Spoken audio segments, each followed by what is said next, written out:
In August of 1990, the ruthless dictator of Iraq, Saddam Hussein, invaded the small nation of Kuwait, unleashing a wave of human rights atrocities against the Kuwaiti people.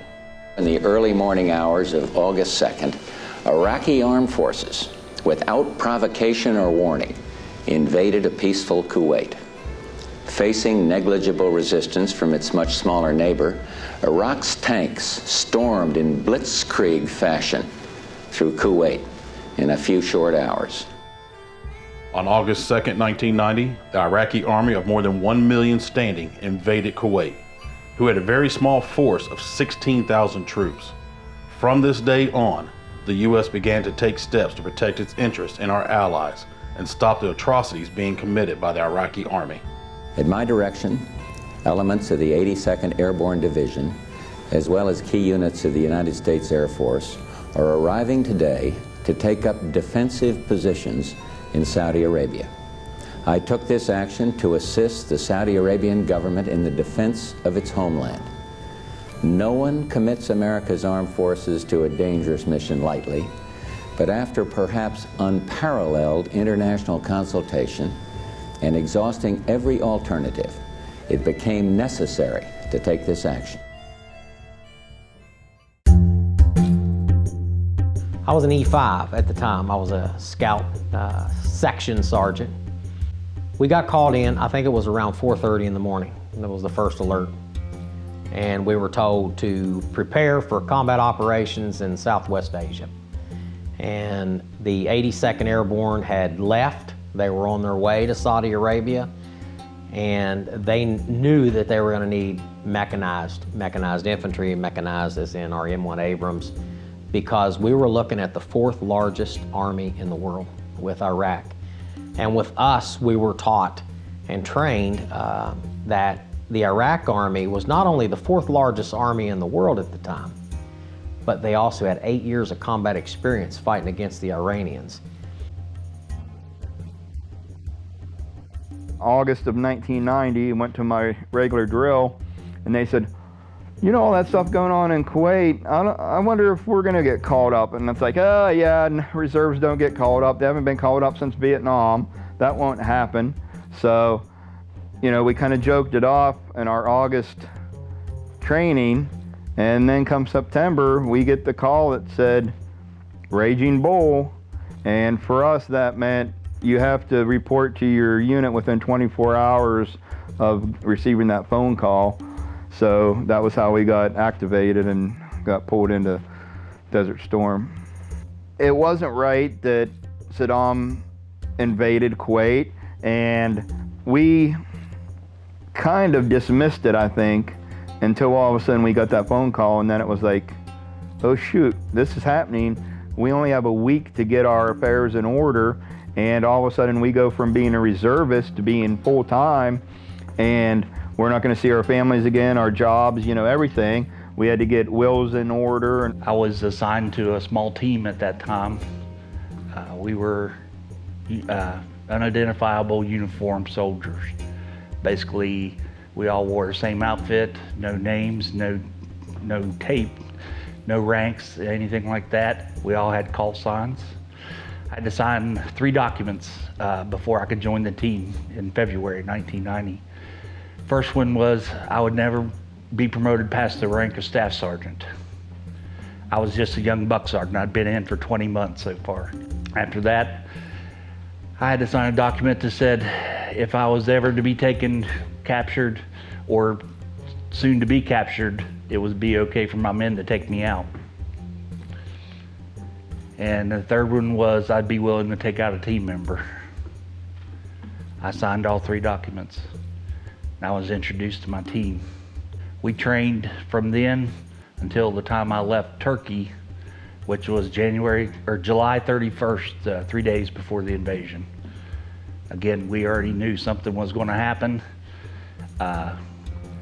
We knew it was going to happen soon. Within 12 hours of the Iraqi assault, the Kuwaiti royal family had fled to Saudi Arabia, and Kuwait had fallen into the clutches of Saddam Hussein. And then when we found out that we actually were going over to Saudi Arabia, they told the news in a Tampa Bay area before they told us. So our families were calling us to tell us, and they were misinforming us so that we wouldn't tell the enemy when we were leaving or something like that. And it was ridiculous the way that it went around, that we finally found out.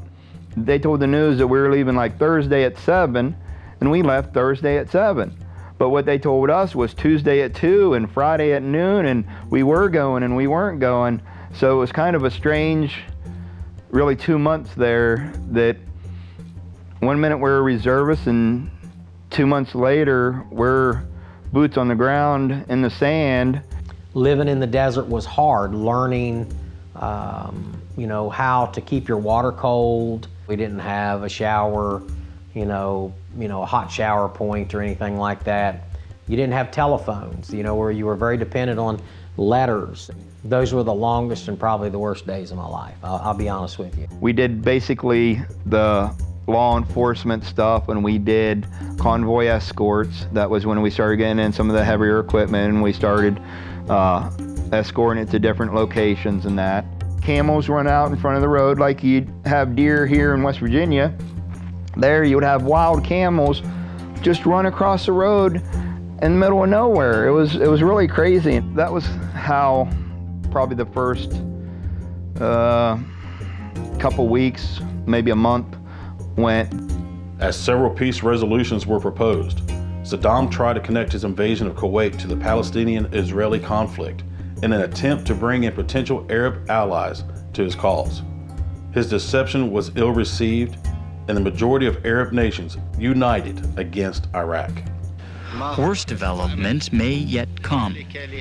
This is because we are Arabs, and since we are genuine in our humanity, we rejected, as we still do, the Zionist encroachment upon the land of Palestine, their oppressive practices against the Palestinians, and their occupation of the Holy Land. In November of 1990, the final United Nations peace resolution demanded the withdrawal of Iraqi forces from Kuwait by January 15, 1991. Hussein again refused to comply and ordered his troops to dig in and prepare to fight to the end. Everybody was already en route to Saudi Arabia. I was just chilling, basically going through school, got assigned to Fort Bragg, took some TDY leave, just kind of hanging out. I didn't go to Saudi Arabia until late November. We were attached to the MI Brigade for accountability purposes, and that's where we reported to the 18th Airborne Corps. The United Nations had given the okay to use any means available to extract Iraq out of Kuwait. During the military buildup in Operation Desert Shield, the U.S. amassed 2 naval battle groups, 500,000 troops, over 125 fighters and bombers, with a huge number of armor and other assets, not including over 500,000 coalition troops from 34 nations. Under the outstanding leadership of General Stormin Norman Schwarzkopf and Colin Powell, the coalition reached 100% readiness to forcibly remove Iraqi forces from Kuwait if they didn't comply with the January 15th deadline. When the sandstorms come in, you couldn't see your hand in front of your face. So we were living in our vehicles. We had stretched camouflage netting over our vehicles. We finally got some cots, probably right about Thanksgiving. But we lived and slept on the vehicles, slept on the ground, slept in a fighting position, from the time we got there until we went to war. We would have the alarms go off, and everybody would pull out their masks and put them on, And then people would start crying and writing their letters to their family and that. And I got to the point where we only had one set of filters, which was good for 2 hours. So you would last, if you got hit, for 2 hours. The threat of Iraq using chemical weapons increased daily, as Hussein had previously used them not only against Iran, but his own people. Coalition forces constantly donned their chemical protective gear in anticipation of a chemical attack. And that was kind of when I think it clicked for me that this wasn't a game and that things were just going to get worse from here on out. That was a hard time. That was a hard time. It toughened you up. It made you want to fight when the time came, that was for sure. Right around Christmas time, that we started to see, people started to show signs of, they get a little delirious. I had a few soldiers, they get a little delirious. They missing home.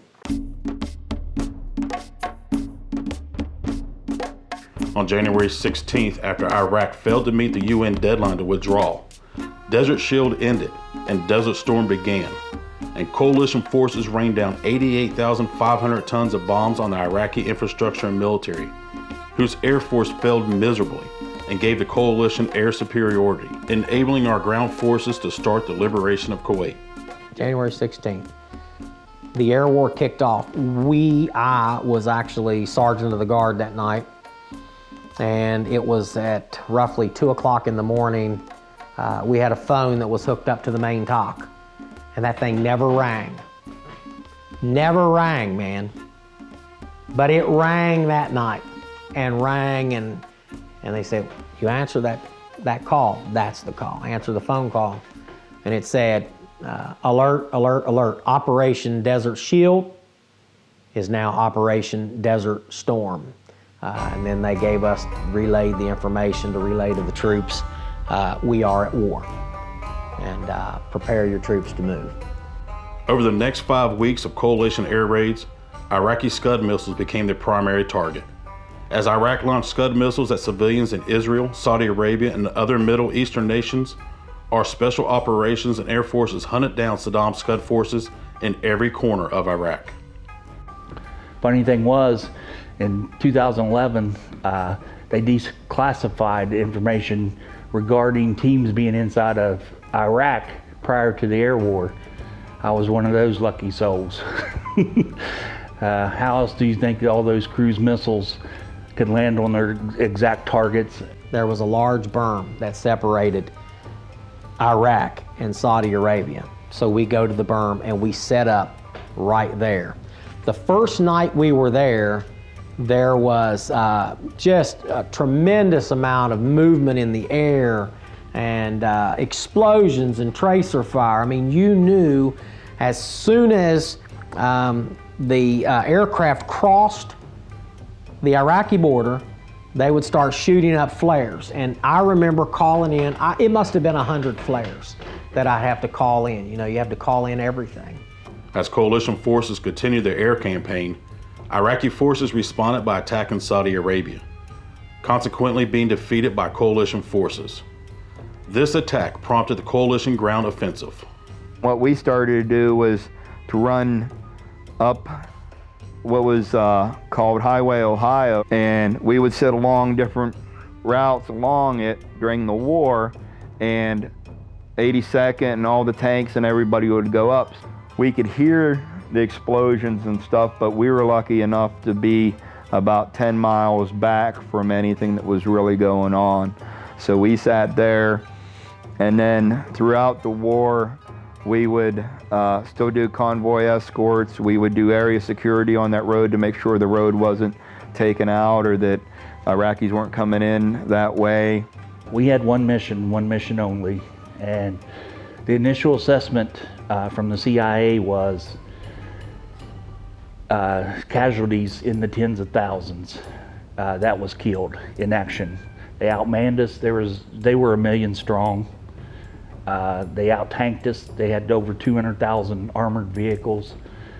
And to go to war with them was almost committing genocide. That's why our rules of engagement were any means possible. You don't hear that anymore. And you know, we were highly successful in our mission. Like I said, there was 148 combat deaths, and for a long time I felt guilty about that. Our mission as a scout was to go forward, to scout out the enemy, plot targets, call for fire. There was a small border position, border post, that they actually had a flag, and they had a CSU 57-2, which is an aircraft gun, the two barrel. And so every time they'd fire that gun, you know, at night, sometimes those shells would come down behind you. Boom, boom, boom, boom. You know, what goes up has to come down. And so that was kind of interesting, seeing all that. We started crossing into Iraq probably January the 20th. January 26th is very, very vivid in my memory because that was my birthday. That was my birthday, January 26, 1991. They came down, they said, happy birthday.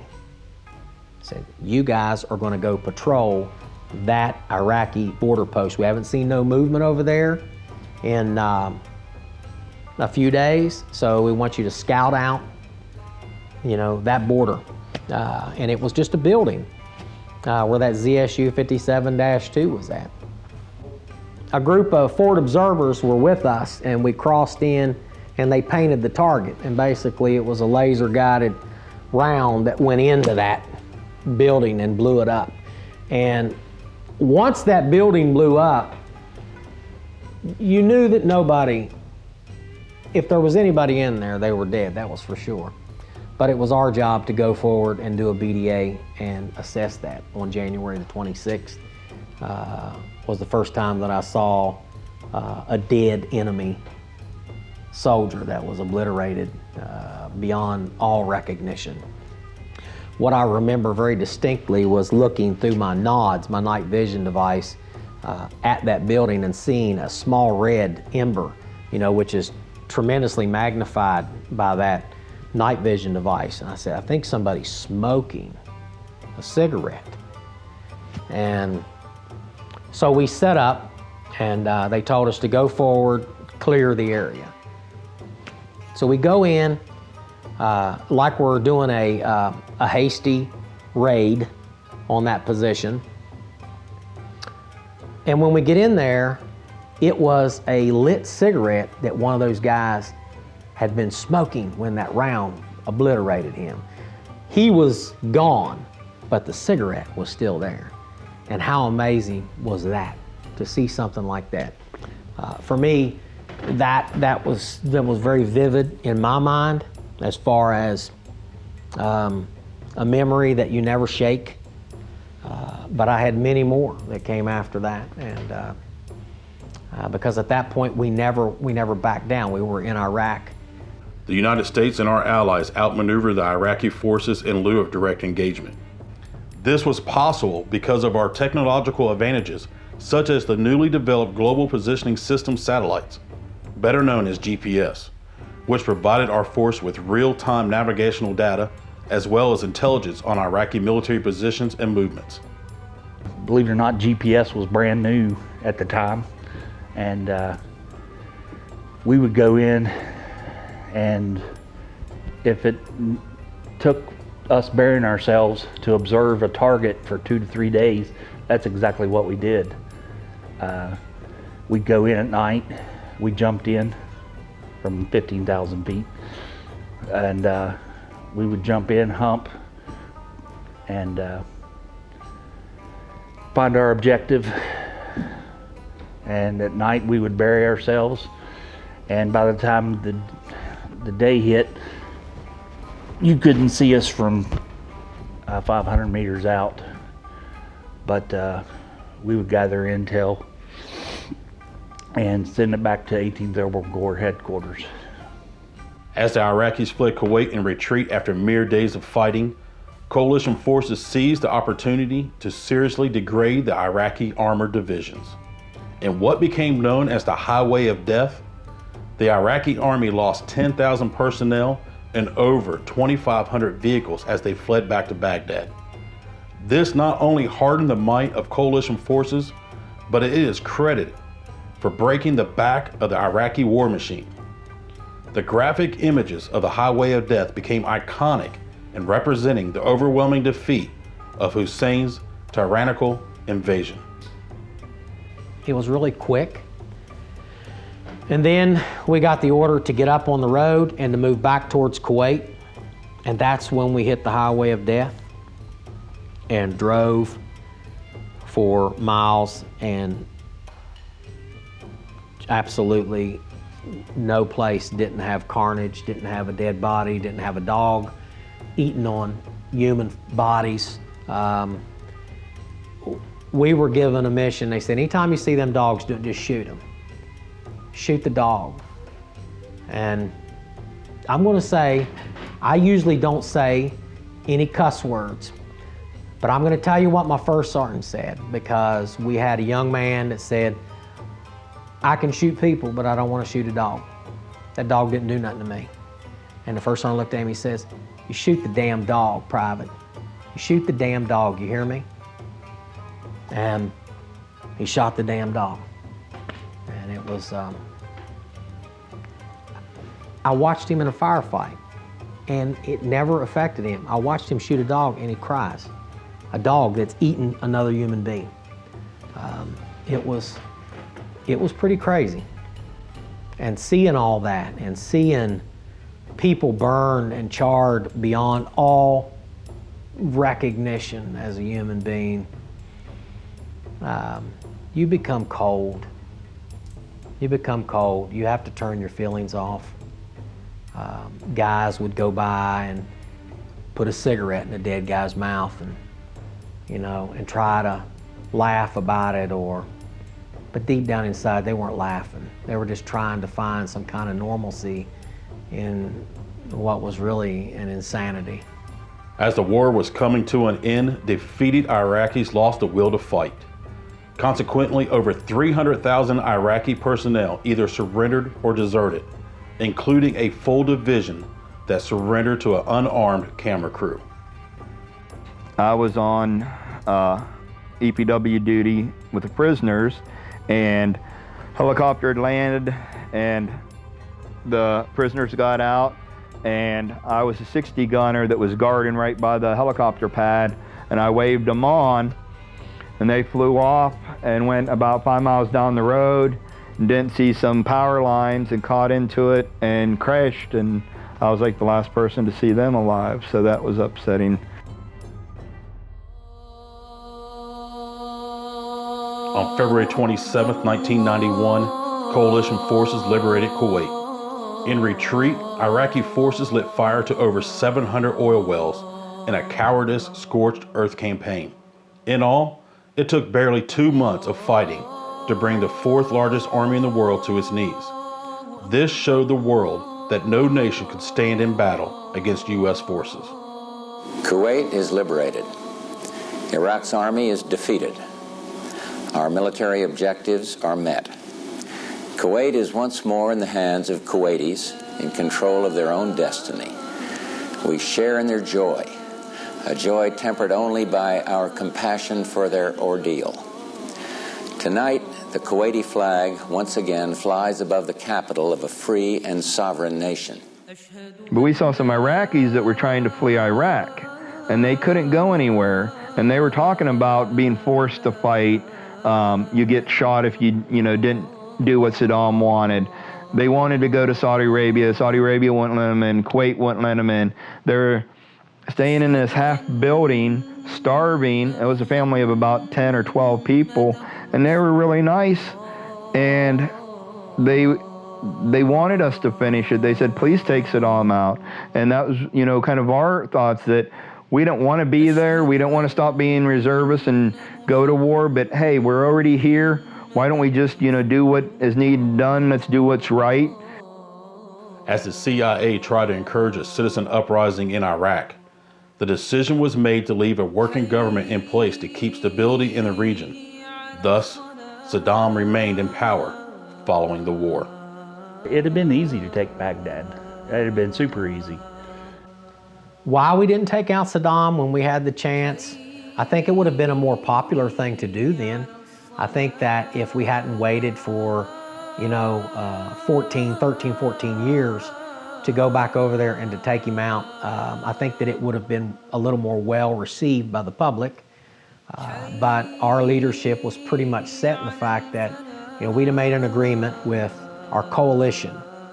And the coalition obviously had to agree that as long as this isn't a spiteful attack on the Arab people of Iraq, we will support you.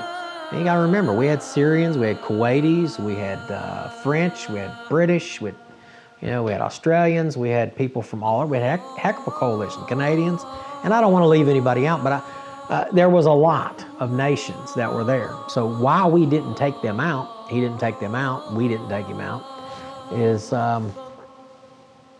because that was not our mission at the time. So I can live with that. After almost 8 months in the Persian Gulf and liberating the grateful nation of Kuwait on March 10th, 1991, the main battle forces of the coalition began to withdraw from the Middle East and head for home.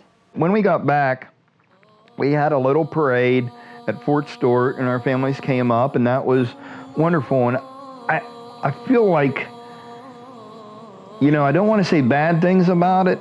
We got, a lot more thanks. We didn't get spit on like the Vietnam veterans, and I feel really bad about them. We had all these health problems. And again, that was due to, I think, all the shots we had, all those Scud missiles. They, 1 minute they're saying, Saddam's giving his people chemicals. He's giving, shooting chemicals at you. Those Scuds are full of chemicals. We had chemical alarms go off. And then we get back and we say, we have health problems. And they go, there was never any chemical weapons in the entire war. We don't know what you're talking about. Yes, we had a lot better response when we came back than other wars, but there's still a lot missing.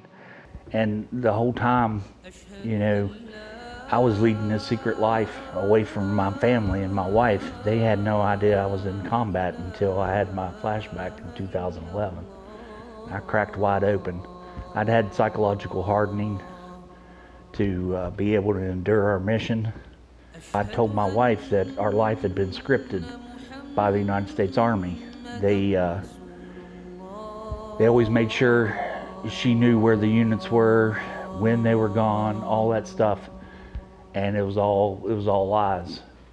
And the hardest thing that I ever heard in my life was her telling me that after being married to a man for 21 years, and I don't even know him, it was tough. My dad was a Vietnam veteran, and I remember calling him, and this is probably the most emotional you'll see me get, but I remember saying, Dad, I'm home. And he said, that's good, son. He said, I've been watching the news. And he just started to cry. He said, we ain't gonna let you boys get the welcome home like we got. And my dad was there in not much in my life as a child, but he was there for me when I was a veteran, whenever I come home. And a lot of other Vietnam veterans were there, and we can't thank them enough because they said, you're not gonna treat these boys like you treated us. And they made sure they were out there in full force. And I could look out and I could see 10,000 people. And literally, you see that kind of people in places that you fly into, like the New York airport when we were flying home, and people clapping their hands, but you could always look. And you could see that guy with that vest on that said, Vietnam veteran, walking up to you. And I remember one guy I'd never met before in my life, and I'll never see him again, reaching out of the crowd, grabs me, pulls me to him, and hugs him. And he says, welcome home. I mean, gave me the biggest hug and said, welcome home. Good job, well done. And I looked at him and I said, thank you for what you did for us then and now. It was amazing. We landed in Bangor, Maine. I think every plane landed in Bangor, and there was just thousands of people lined up that wanting to shake your hand, handing you beer, and you know, this was 2 a.m. in the morning. They were there around the clock, greeting planes as they come in. U.S. forces returned home to a grateful nation. Celebrations erupted across the states, and pride in our heroes touched the hearts of Americans everywhere.